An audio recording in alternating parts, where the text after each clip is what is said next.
Buenos días. Nuestra meditación para hoy nos viene de la primera carta a los Corintios, capítulo 10, versículos 1 a 13. Dice la palabra de Dios: No quiero que desconozcan, hermano, que nuestros antepasados estuvieron todos bajo la nube y que todos atravesaron el mar. Todos ellos fueron bautizados en la nube y en el mar para unirse a Moisés. Todos también comieron el mismo aliento espiritual y tomaron la misma bebida espiritual, pues bebían de la roca espiritual que los acompañaba, y la roca era Cristo. Sin embargo, la mayoría de ellos no agradaron a Dios y sus cuerpos quedaron tendidos en el desierto. Eso sucedió para servirnos de ejemplo a fin de que no nos apaciemos por lo malo como hicieron ellos. No sean idólatras como lo fueron algunos de ellos, según está escrito. Se sentó el pueblo a comer y beber y se entregó al desenfreno. No cometamos inmoralidad sexual como algunos lo hicieron, por lo que en un solo día perecieron 23,000. Tampoco pongamos a prueba al Señor como lo hicieron algunos y murieron víctimas de las serpientes. Ni murmuran contra ellos como lo hicieron algunos y sucumbieron a manos del ángel destructor. Todo eso les sucedió para servir de ejemplo y quedó escrito para advertencia nuestra, pues a nosotros nos ha llegado el fin de los tiempos. Por lo tanto, si alguien piensa que está firme, tenga cuidado de no caer. Ustedes no han sufrido ninguna tentación que no sea común al género humano, pero Dios es fiel y no permitirá que ustedes se intenten más allá de lo que pueden aguantar. Más bien, cuando llegue la tentación, Él les dará también una salida a fin de que puedan resistir. Esta es la palabra de Dios. En nombre del Padre, y del Hijo, y del Espíritu Santo. Amén. ¿Cómo fue posible para los israelitas actuar en esa manera? ¿Cómo fue posible que los que caminaron por la mitad del mar Rojo en tierra seca, con paredes de agua en su izquierda y su derecha, podrían adorar a un becerro de oro solo unos meses después? ¿Cómo fue posible que los que fueron protegidos del ejército egipcio por una columna de nube durante el día y una columna de fuego durante la noche, podrían rechazar a su Dios por participar en los rituales sexuales de los moabitas? ¿Cómo fue posible que los que se levantaron cada mañana para encontrar su pan de cada día, puesto en la tierra enfrente de sus casas, podrían murmurar en contra del cuidado de su Dios? ¿Cómo fue posible que los que recibieron su agua milagrosamente de una piedra podrían dudar los gobernadores de su Dios? Te sorprende la manera que los israelitas actuaron en los desiertos de Sinaí. Los israelitas habían visto el amor y la gloria de Dios en una manera constante. Su presencia y su cuidado siempre estaba delante de ellos, en manera que podrían saber con sus bocas y ver con sus ojos. Su misericordia y su bondad de Dios fue con ellos siempre y fue sin igual. El ejército poderoso del faraón de Egipto no podría igualar el poder de Dios y su mano protectora. Pablo describe el viaje de los israelitas por el centro del Mar Rojo y la protección que ellos recibieron en la columna de nube como una forma de bautismo. Escribió: todos ellos fueron bautizados en la nube y en el mar para unirse a Moisés. El punto del apóstol Pablo es que igual que Dios rescata y reclama a gente hoy por medio de las aguas del bautismo, Dios usa el agua del Mar Rojo para reclamar a gente de Israel como gente suyo. Pertenecieron a Él, fueron amados por Él. Entonces, ¿por qué actuó la gente de Israel de la manera que hizo? ¿Por qué participó la gente en la adoración de ídolos? ¿Por qué murmuró la gente en contra de Dios? Los israelitas dieron por hecho el amor de Dios. Reconocieron su condición como gente amada por Dios y reconocieron la paciencia y el cuidado de su Dios. Observaron el amor y naturaleza indulgente de Dios y explotaron a esos atributos divinos. Mientras que agradecieron la protección que recibieron de Dios de sus enemigos y el cuidado que los que les ofrecieron para sus necesidades físicas. Desearon vivir como las otras naciones. Estaban contentos de recibir lo que Dios les ofreció, mientras que buscaron los delitos pecaminosos de las otras religiones. Y una característica prominente de muchas religiones paganas de esa era fue la inclusión de unos rituales sexuales. Los israelitas asumieron que un Dios bondadoso no les impediría su participación en alguno de esos rituales. Los israelitas asumieron que un Dios que había demostrado tanta perdón y misericordia con ellos les permitiría participar en el comportamiento pecaminoso que fue común en las otras naciones del mundo. Asumieron que un Dios que había obrado tan fuerte para rescatarles de la mano de Faraón no les abandonaría por participar en las placeres tabú del mundo. Tal actitud demostró que esos israelitas no amaron mucho a Dios, ni deseaban vivir como sus hijos. Para muchos de los israelitas solo deseaban recibir cosas de Dios. Como descendientes de Abraham, creyeron que Dios les debió su protección y cuidado. Creyeron que tuvieron el amor de Dios por derecho y esa actitud causó una caída grande entre la gente de Israel. Cuando los hombres israelitas participaron en los rituales sexuales de la gente moabite, Dios mandó una plaga que resultó en la muerte de más de 23,000 israelitas. En otro caso, cuando los israelitas murmuraron sobre el pan que Dios les había dado, Dios mandó una plaga de serpientes venenosos y mucha gente más murió. En una otra ocasión, Dios causó a la tierra consumir a gente que había denunciado a los líderes que Dios había puesto en posiciones de autoridad sobre la gente israelita. El punto de esas plagas fue claro. Mientras que Dios, si es compasivo y bondadoso, no permitiría que su amor sería tratado como si fuera una licencia para hacer lo malo. Mientras que Dios trabajó fuerte para ganar la salvación para su gente. Esa salvación no fue una invitación para la gente a actuar en cualquier manera que quisiera. Si no deseaban vivir como sus hijos, su estatus como hijos no sería algo que podrían dar por hecho. Si la gente trataría de la naturaleza bondad de Dios como algo para explotar en vez de algo para apreciar, Dios está contento quitarles ese estatus especial de ellos. En nuestra lectura de hoy, el apóstol Pablo enfatiza este punto para los cristianos de la ciudad de Corintio.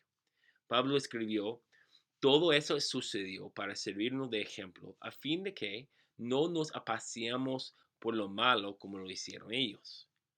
Pablo reconoció que la gente que perteneció de la iglesia de Corintio estaba en riesgo de caer en las mismas trampas que los israelitas del Antiguo Testamento. Durante esa época, la ciudad de Corintio fue reconocida como la ciudad de la diosa Afrodita, la diosa griega de amor y de deseos sexuales. Un templo grande de esa diosa fue construido en la ciudad y el templo fue reconocido por emplear más de 1,000 prostitutas a la vez. En una ciudad con solo 50,000 residentes, no es exageración que la prostitución fue una de las profesiones más populares en esa ciudad. Aún existieron proverbios famosos que advirtieron a marineros visitantes de la dificultad de visitar a la ciudad sin perder a mucho de su dinero. Un proverbio dijo, un viaje a Corintia no es para cualquier hombre. Para muchos de los cristianos corintios, tales rituales religiosos fue parte de su pasado antes que escucharon el mensaje de Cristo. Mientras que obraron en la ciudad la tentación para acompañar a sus amigos y vecinos del templo de Afrodita fue difícil ignorar. Como creyentes bautizados en Cristo, personas que habían escuchado regularmente acerca del perdón de Cristo, fue una tentación usar ese perdón de Cristo como una invitación para regresar a las prácticas pecaminosas de su pasado. Quizás podemos imaginar las racionalizaciones de ellos. Dios no sería tan enojado si solo participan en esas rituales de vez en cuando, ¿verdad? Jesús fue alguien bondadoso y bueno, ¿verdad? Entonces, quizás fue posible participar a veces en las prácticas malvadas de su sociedad sin perder su perdón y su lugar en el cielo. Pero el apóstol Pablo advirtió a los cristianos los cristianos de Corintio sobre esa mentalidad, diciendo: no pongamos a prueba al Señor. Como hijos amados por Dios, la respuesta correcta a ese amor no fue investigar las maneras que podrían ignorar su voluntad. Los israelitas del Antiguo Testamento habían hecho eso, y los desiertos de Sinaí fueron llenados de cuerpos muertos por sus intentos de probar los límites del amor y bondad de Dios. ¿Qué pasaría a la gente de Corintia si caminaron en los mismos pasos que los israelitas? ¿Qué pasaría con los corintios si participaran en las prácticas malvadas de su cultura? Pablo urgió a los corintios no confundir la bondad de Dios con permisividad. Dios no es como un padre que ignora a sus hijos cuando están haciendo travesuras. Jesús exige a sus creyentes vivir como sus hijos, y eso significa que sus seguidores combatirían las tentaciones del mundo en vez de excusarlas. Hoy en día, pues, muchos profesores de la historia repiten a sus alumnos el dicho que los que no aprenden de la historia están condenados a repetirla. Cuando comparamos las prácticas culturales de las naciones durante los tiempos de Moisés y las prácticas culturales del primer siglo en Corintio, con las prácticas culturales de nuestro día, las cosas no son tan distintas. Es cierto que los nombres de los dioses han cambiado un poco. Poca gente hoy adora a Baal o a Afrodita. Hoy esos ídolos han sido intercambiados por las filosofías del secularismo y el humanismo. En vez de un panteón de dioses, nuestra sociedad secular adora la idea que una individual puede vivir y actuar en cualquier manera que le conviene. En vez de enfatizar una responsabilidad hacia un ser divino, nuestra sociedad secular de hoy sugiere que la única responsabilidad que uno tiene es ser fiel a ti mismo. Sin embargo, a pesar de las diferencias de religión, los comportamientos de la gente que observamos en el país antiguo de Moab o en Corintio no son tan distintas que lo que observamos hoy. Hoy una razón por la cual el apóstol Pablo refiere a tales tentaciones como tentaciones que son comunes al género humano. La inmoralidad sexual y el libertinaje y la infidelidad permanecen comunes hoy, igual que en esos culturales antiguos. De hecho, es posible decir que esas tentaciones son más accesibles hoy que en el pasado. Mientras que en el Corintio fue necesario viajar al templo de Afrodita para participar en las rituales sexuales, hoy se pueden encontrar imágenes y videos sexuales con solo un presionar de un botón en nuestro control remoto o un clic de un mouse en nuestras computadoras. ¿Estamos tentados a participar con las rituales paganas de nuestra sociedad? Como hijos bautizados en Cristo, a quienes regularmente escuchan de su amor y su perdón, quizás estamos tentados a creer que hay poco peligro para probar las cosas atrevidas y explícitas de nuestra cultura. Quizás estamos convencidos que no hay nada malo en leer las novelas de amor que son muy populares, o en mirar los programas gráficos que son populares en el YouTube, Netflix o HBO. Hemos convencido a nosotros mismos que mirar esas cosas es algo inocente, o pensamos que no importa si miramos o participamos en las prácticas pecaminosas de nuestra cultura porque tenemos un Dios que perdona los pecados. Asumamos que debido al hecho que Dios nos ha llamado a sus hijos por medio del bautismo, y ahora simplemente podemos ignorar los pecados que cometimos. Asumamos que debido al hecho que Jesús sacrificó a su vida para nosotros, que no va a dejarnos debido a un programa de televisión o una novela de amor, a los contenidos de una página de web. Pero ¿sabes una cosa? Detrás de todas esas racionalizaciones es un corazón que desea probar los límites del perdón de Dios. Hay poco amor para Dios si siempre estamos buscando hacer lo máximo malo que podemos. Si inventamos racionalizaciones que nos permiten a nosotros participar en los vicios pecaminosos de nuestra sociedad, tratamos a esos pecados como si fueran acciones triviales en vez de admitir que son ofensas detestables a Dios. Si estamos participando en la moralidad de nuestra sociedad, tomamos el riesgo de recibir el mismo castigo que la gente israelita. Si tratamos al perdón de Cristo como si fuera una licencia para participar en pecado, tomamos el riesgo de poner a prueba la paciencia de Dios. La advertencia del apóstol Pablo aplica a nosotros igual que aplicó a los corintios. Si alguien piensa que está firme, tenga cuidado de no caer. Sí, Dios no frenó en condenar a su pueblo escogido en los desiertos de Sinai por copiar las acciones malvadas de las naciones alrededor de ellos. Entonces no debemos anticipar que algo va a ser diferente si adoptamos los pecados de nuestra sociedad. El apóstol Pablo nos advierte que no debemos actuar en una manera demasiado confiada delante de nuestro Dios. Si pensamos que podemos satisfacer nuestra naturaleza pecaminosa un poco, porque estamos seguros en nuestra conexión con Cristo, esa confianza falsa está capaz de causarnos perder todo lo que Cristo nos ha ganado. Al contrario, el apóstol Pablo nos invita a adoptar un espíritu de humildad y arrepentimiento delante de nuestro Dios. Nos urge ver la bondad y perdón de Jesús no como si fueran cualidades para manipular y abusar, para conformarnos a los hábitos del mundo, sino como nuestra fuente de alegría, fortaleza y agradecimiento. Pablo admitió que estamos rodeados por la tentación y debido a esas tentaciones, nuestras vidas como hijos de Dios siempre va a ser una lucha. Pablo llama a esas tentaciones comunes por una razón, porque están los ataques más antiguos del diablo. Pero como hijos de Cristo que desean vivir según su voluntad, Él no nos ha dejado solo en la batalla contra la maldad. Al contrario, Jesús nos ha prometido ayudarnos en la lucha contra la tentación. Jesús no ha prometido quitar nuestro camino de toda tentación, de nuestro camino, porque las tentaciones son parte de la cruz que cargamos en esta vida. Son oportunidades para vivir nuestra fe y para demostrar nuestro amor para Él. Son oportunidades para vivir según la nueva identidad que hemos recibido de Cristo en nuestros bautismos. Pero mientras que enfrentamos a muchas tentaciones, Jesús nos ha prometido que nunca nos permitiría ser enfrentados por una tentación que es más que estamos capaces de soportar. Y nos promete que cuando enfrentamos la tentación de esta vida, que siempre nos ofrecerá una manera para escaparnos.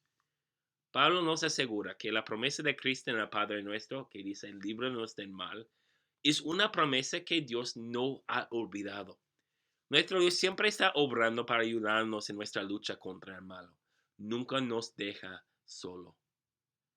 Sí, a veces pasa que tropezamos y caemos en la tentación, pero Jesús ganó el perdón para nosotros y nos ha quitado, ha quitado de nosotros la culpa de esas fallas. Y cada vez que recibimos el perdón de Él, recibimos la invitación de nuevo para vivir a su perdón con un nuevo deseo.